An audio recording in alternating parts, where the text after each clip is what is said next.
प्रशांत किशोर राजनीतिक फ्रॉड है, राजनीतिक बहेलिया है। उसने जाल बिछाया, दाना डाला, लेकिन बिहार की जनता इतनी समझदार है कि उस फ्रॉड के जाल में नहीं फंसी। कांग्रेस शासित प्रदेशों में जो दलाली करता है, उस काले धन को सफेद करने का नया फ्रॉडिज्म है इसका। ये तो जो भी अब हमसे मिलने की बात करेगा, जब तक वो 1000 रुपये लेके नहीं आएगा हम मिलेंगे ही नहीं।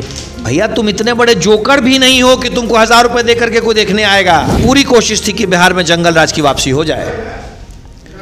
कांग्रेस के पैसों पे इसने बिहार में जंगल राज को वापस लाने की साजिश की थी। आरजेडी मतलब गुंडे बदमाशों की पार्टी, आरजेडी मतलब लफंगों की पार्टी, आरजेडी मतलब क्रिमिनल्स की पार्टी। जहां भी देखो लालटेन वाला झंडा, वहीं तुमको बैठा मिलेगा कोई ना कोई गुंडा। चुनाव के दरमियान ये जो गाने बने थे, ये सारे के सारे आरजेडी के समर्थकों ने अपने मन की बात कही थी। माफी मांगे शिल्पी जैन के परिवार से, माफी मांगे उन हजारों लोगों के परिवार से जिनको मार दिया गया इनके माँ बाप के उस जंगल राज के दरमियान। हरा गमछा मतलब बिहार के सुख चैन का कातिल। एनडीए की सरकार बन चुकी है, तो टॉप 5 मुख्य काम बिहार के विकास के लिए किस किस क्षेत्र में और क्या क्या होगा? टॉप 5 काम। एनडीए का एजेंडा बहुत स्पष्ट है, सुशासन की सरकार। बिहार में सिर्फ एक डॉन है, सिर्फ एक माफिया है। नमस्कार, मैं हूं प्रणय सिन्हा और आप देख रहे हैं सूर्य विहार। देखिए अभी हम मौजूद हैं बीजेपी कार्यालय में और हमारे साथ बिहार के प्रवक्ता कुंतल कृष्ण सर हैं। इनसे हम बातचीत करेंगे उन सभी तमाम मुद्दों पर जो इलेक्शन के बाद बिहार में जो भी राजनीतिक हलचल चल रही है। पहली बार जो है गृह मंत्रालय उप मुख्यमंत्री यानी सम्राट चौधरी जी को दे दिया गया है। प्रशांत किशोर भी अपने बयानों को लेकर काफ़ी चर्चा में है। आरजेडी की क्या कुछ जो हार की क्या वजह है, इन सभी तमाम मुद्दों पर हम इनसे बात करेंगे। सर, सबसे पहला सवाल कि पहली बार जो है गृह मंत्रालय सम्राट चौधरी जी यानी उप मुख्यमंत्री को दे दिया गया। काफ़ी मतलब इसको एक पॉजिटिव, कहीं पे पॉजिटिव कहीं पे नेगेटिव नज़रिए से भी देखा जा रहा है। इस पे क्या आप क्लैरिफिकेशन देना चाहेंगे? देखिए, जब साथ में सरकार चलती है, जब गठबंधन की सरकार चलती है, तो सभी दल के पास कुछ कुछ महत्वपूर्ण मंत्रालय होता है। और ऐसा थोड़ी हो रहा है कि भारतीय जनता पार्टी को पहली बार कोई बड़ा मंत्रालय दिया जा रहा है। भाई सम्राट चौधरी जी के पास गृह मंत्रालय आया है, तो पिछली सरकार में वो वित्त मंत्री थे, वित्त मंत्रालय हमने जदयू को दे दिया जी। एक बड़ा मंत्रालय आया गृह मंत्रालय, तो वित्त मंत्रालय हमने अपने साथी को दे दिया। आपसी अंडरस्टैंडिंग की बात होती है। दूसरी बात, भारतीय जनता पार्टी चाहती थी कि एक बार लॉ एंड ऑर्डर के साथ काम करने का मौका हमें मिले। हम ये बात चाहते थे, हमारे एजेंडे में ये चीज़ है। और एनडीए का एजेंडा बहुत स्पष्ट है, सुशासन की सरकार। बिहार में सिर्फ एक डॉन है, सिर्फ एक माफिया है, और वो है कानून। बिहार का सबसे बड़ा माफिया कानून है। एनडीए अपने इस एजेंडा को जमीन पे उतारने के लिए कृत संकल्प है। कानून ही बिहार का सबसे बड़ा माफिया है। इस बात को हर व्यक्ति कान खोल के सुन ले। जो कानून में हाथ लगाएगा, जो कानून को हाथ में लेने की कोशिश करेगा, उसके हाथ के साथ साथ वो खुद भी गायब हो जाएगा। देखिए, लेकिन कहा ऐसा जा रहा है, आपने तो बताया कि कानून सबसे बड़ा माफिया है यहाँ पे, लेकिन कहा यह भी जा रहा है कि एक बार अमित शाह ने यानी जो सेंट्रल होम मिनिस्टर है कि वो बोले थे सम्राट चौधरी को कि बड़ा आदमी बना देंगे, तो कहीं वो वही बड़ा आदमी बनाने की बात तो नहीं कर रहे थे? हमारे माननीय गृह मंत्री जी ने हमारे दोनों उप मुख्यमंत्रियों के क्षेत्र में जाके ये बात कही, विजय सिन्हा जी के क्षेत्र में भी ये बात कही। और सही में बिहार जैसे प्रदेश का उप मुख्यमंत्री बनना तो बड़ा आदमी होता ही है ना। बिहार का उप मुख्यमंत्री सही में बड़ा आदमी होता है। सम्राट चौधरी जी हो या विजय सिन्हा जी हो, दोनों के क्षेत्र में माननीय गृह मंत्री जी ने ये बात कही, और हमारे नेतृत्व ने जो बात कही वो बात 100% सत्य हुई। ये भारतीय जनता पार्टी ही है जहां एक कार्यकर्ता भी उप मुख्यमंत्री बन सकता है। ये अमित शाह जी के ही शब्द है जहां एक कार्यकर्ता भी बड़ा आदमी बन सकता है। सम्राट चौधरी जी और विजय सिन्हा जी के क्षेत्र में अमित शाह जी ने जब ये बात कही, हमारे गृह मंत्री जी ने ये बात कही, तो आज दोनों बिहार के उप मुख्यमंत्री हैं। प्रशांत किशोर भी अपने बयानों को लेकर काफ़ी चर्चा में है। एक भी सीट नहीं आ पाई इस बार चुनाव में, जबकि दावा कर रहे थे वो कि या तो फर्श पे या तो अर्श पे, या तो 10 से कम सीटें या तो 150 से ज़्यादा।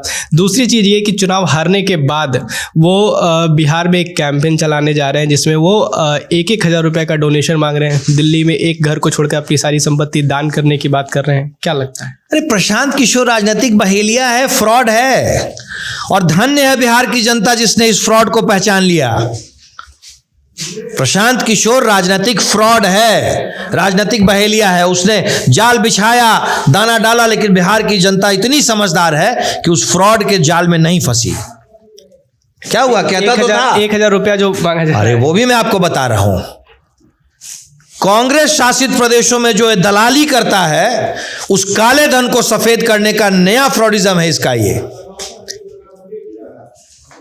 ये इतना बड़ा जोकर भी नहीं है कि इसको देखने के लिए कोई 1,000 रुपए देगा। कोई क्यों उसे 1,000 रुपए देगा? वो तो बोल दिए कि जो भी अब हमसे मिलने की बात करेगा, जब तक वो 1,000 रुपए लेके नहीं आएगा हम मिलेंगे ही नहीं। भैया तुम इतने बड़े जोकर भी नहीं हो कि तुमको 1,000 रुपए दे करके कोई देखने आएगा। ये फर्जीवाड़ा करने की एक नई इसकी प्लानिंग है। जो ये दलाली में काला धन कमाता है उसको सफेद करने की इसकी एक नया प्लानिंग है। पर बिहार की जेलों में इस तरह के फ्रॉड के लिए हम लोग अलग सेल बनवा रहे हैं। अगर इसने बिहार की जनता के साथ कुछ भी छल करने की फिर से कोशिश की तो ये बिहार की किसी जेल में मिलेगा। ये राजनीतिक फ्रॉड है और बिहार की जनता इसे पहचान चुकी है। बिहार से इसे खदेड़ के भगाया जाएगा, खदेड़ के। इसकी पूरी कोशिश थी कि बिहार में जंगल राज की वापसी हो जाए। कांग्रेस के पैसों पे इसने बिहार में जंगल राज को वापस लाने की साजिश की थी। बिहार की जनता ने इसकी साजिश पकड़ ली और इसको इसकी असली जगह दिखा दी। अब बात थोड़ी सी आरजेडी की करेंगे।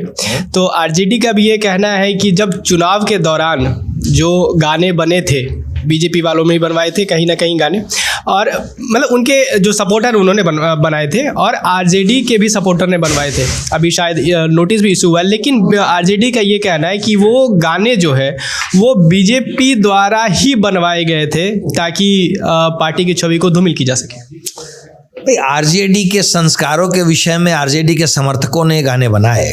आरजेडी का संस्कार यही है ना। आरजेडी के विषय में कोई नई बात थोड़ी है। आरजेडी मतलब गुंडे बदमाशों की पार्टी, आरजेडी मतलब लफंगों की पार्टी, आरजेडी मतलब क्रिमिनल्स की पार्टी। जहां भी देखो लालटेन वाला झंडा, वहीं तुमको बैठा मिलेगा कोई ना कोई गुंडा। यही सत्य है आरजेडी का। और चुनाव के दरमियान ये जो गाने बने थे, ये सारे के सारे आरजेडी के समर्थकों ने अपने मन की बात कही थी। क्यों नहीं चुनाव के दरमियान तेजस्वी ने उन लोगों के विषय में कोई बात कही? उस समय तो अच्छा लग रहा था।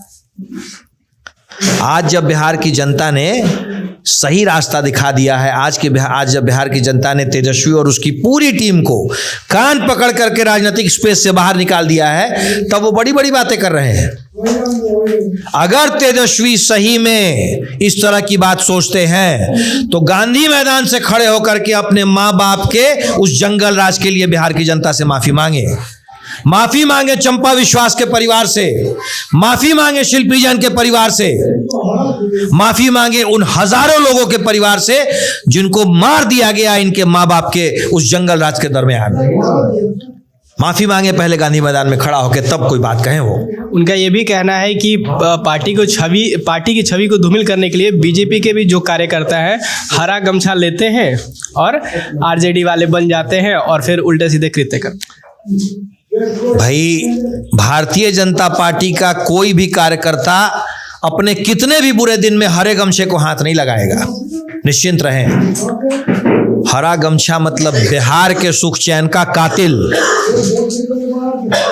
लालटेन मतलब बिहार के समृद्धि को लूटने वाला लुटेरा।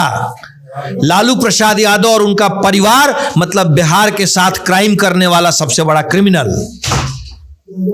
अच्छा सर, आखिरी सवाल ये रहेगा कि सरकार तो बन चुकी है, एनडीए की सरकार बन चुकी है, तो टॉप 5 मुख्य काम बिहार के विकास के लिए किस किस क्षेत्र में और क्या क्या होगा? टॉप 5 काम। सबसे पहली प्राथमिकता बिहार को औद्योगिक स्टेट बनाना। बिहार के हर जिले में एक औद्योगिक इकाई यानी एक फैक्ट्री लगाना। दूसरी प्राथमिकता, बिहार के युवाओं को 1 करोड़ रोजगार और नौकरी के अवसर प्रदान करना। तीसरी तो सवाल उधर से भी आ जाएगा कि 1 करोड़ नौकरी। एक सेकेंड, अभी तो मेरी बात तो सुन ले आप। बोलिए। पहली प्राथमिकता बिहार के हर जिले में फैक्ट्रियां बनवाना। दूसरी प्राथमिकता बिहार में 1 करोड़ नौकरी और रोजगार उपलब्ध कराना। तीसरी प्राथमिकता बिहार के हर जिले में इस तरह की व्यवस्था करना जिससे कि हमारे युवाओं को, हमारे साथियों को रोजगार की संभावनाएं मिल सकें। बिहार को हम एआई का हब बनाना चाह रहे हैं, इस विषय में बिहार के हर जिले में व्यवस्था करना। और पांचवी प्राथमिकता, बिहार में कानून का राज मजबूती से स्थापित करना। कानून का राज हमने स्थापित किया है, लेकिन बिहार में, मैंने जैसा शुरू में कहा था, बिहार में एक माफिया है, कानून। कानून के अलावा बिहार में कोई माफिया नहीं है। सर, मेरा सवाल ये था कि फिर तो सवाल उधर से भी आ जाएगा विपक्ष से कि अब 1 करोड़ रोजगार और नौकरी देने की बात आप कर रहे हैं। हमने किया है ना, हमने किया है ना। कुछ दिन पहले तो आप ही बोल रहे थे 15 साल, 15 साल में लालू प्रसाद यादव और उनका पूरा परिवार 97 लाख नौकरियां दे पाया, और रोजगार तो उन्होंने खत्म ही कर दिया। लालू प्रसाद यादव का जब कार्यकाल चल रहा था, उनके परिवार का, जब उनकी धर्मपत्नी जी का जब कार्यकाल चल रहा था, तो बिहार में हर एक इंडस्ट्री बंद हो गई थी। बिहार में जीडीपी माइनस में चला गया था। हमने 20 साल में 18 लाख नौकरी दी और 3 लाख करोड़ का इन्वेस्टमेंट करवाया। हम उनकी तरह झूठ नहीं बोलते हैं कि हर घर में नौकरी देंगे। हम 1 करोड़ रोजगार और नौकरी देंगे, दोनों को मिला करके हम 1 करोड़ का आंकड़ा पहुंचाएंगे। हर शहर में एक औद्योगिक इकाई, एक फैक्ट्री आपको दिखेगी ही दिखेगी। हमारी कोशिश है कि हर शहर में रोजगारमुखी पाठ्यक्रम देता हुआ एक बड़ा इंस्टीट्यूशन आपको दिखे ही दिखे। हर शहर में आपको फैक्ट्रियों की शेड दिखे। हर शहर में शिक्षा का एक अलग हब दिखे। ये है हमारी कोशिश, और हमने किया है। जहां बिहार में लोग आने से डरते थे, उसी बिहार में अंबानी से लेकर के, अडानी से लेकर के, पेप्सी, कोक, हर व्यक्ति आ रहा है। ये हमने करके दिखाया है। देखिए, तो अभी आप सुन रहे थे कुंतल कृष्णा सर को, जिन्होंने बिहार के विकास को लेकर क्या कुछ काम होने हैं, टॉप 5 कामों के बारे में उन्होंने बात किया। प्रशांत किशोर के मुद्दे पर भी बात किया, विपक्ष के मुद्दे पर भी उन्होंने बात किया। फिलहाल आपकी क्या राय है इस पर कमेंट बॉक्स में अपनी राय साझा करें। सूर्य बिहार पर हमारे साथ बने रहे। मैं हूं आपके साथ प्रणय सिन्हा। बहुत बहुत धन्यवाद।